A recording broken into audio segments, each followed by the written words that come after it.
দোকান ছিল সমস্ত মাল মরে ঘরে নিয়ে গিয়েছি, কিন্তু দোকান নিয়ে যেতে পারবো না, দোকান ভেঙে পুরো পড়ছিল, আমরা কোথায় যাবো? সরকারি জমির ওপর ছিল একের পর এক দোকান, ছিল আবার ট্রেড লাইসেন্সও। তবুও নিমেষের মধ্যে গুঁড়িয়ে দেওয়া হলো সেই সব দোকান। তারপরেই দুর্গাপুরের সিটি সেন্টারের স্টাফ কোয়ার্টার মোড়ে হকাররা শুরু করলো তুমুল বিক্ষোভ। বিক্ষোভের জেরে শুরু হলো উত্তেজনা। হকারদের অভিযোগ, বাম আমল থেকে তারা দোকানগুলি তৈরি করেছিলেন। দুর্গাপুর পুর নিগম কিন্তু দিয়েছিল প্রায় সমস্ত দোকানদারদেরই ট্রেড লাইসেন্স।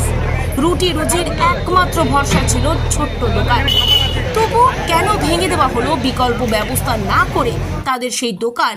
তা নিয়ে আসানসোল দুর্গাপুর উন্নয়ন পর্ষদের আধিকারিকদের সামনেই ক্ষোভে ফেটে পড়লেন তারা। শোভা পান কান্নায় ভেঙে পড়ে বলেন, আমার মুদিখানার দোকান ছিল, সেই দোকানের উপর ভরসা করেই ছেলেমেয়েদের নিয়ে সংসার চালাতাম। আমার স্বামীও অসুস্থ, স্বামীর অস্ত্রোপচারের খরচ কি করে জোগাবো? ছেলে মেয়েদের নিয়ে সংসার চালাবো আজ থেকে কি করে তা ভেবে পাচ্ছি না। আমাদের লক্ষ্যের ভাণ্ডারের দরকার নেই, আমাদের রুটি রুজির জন্য দোকান ফিরিয়ে দেওয়া হোক।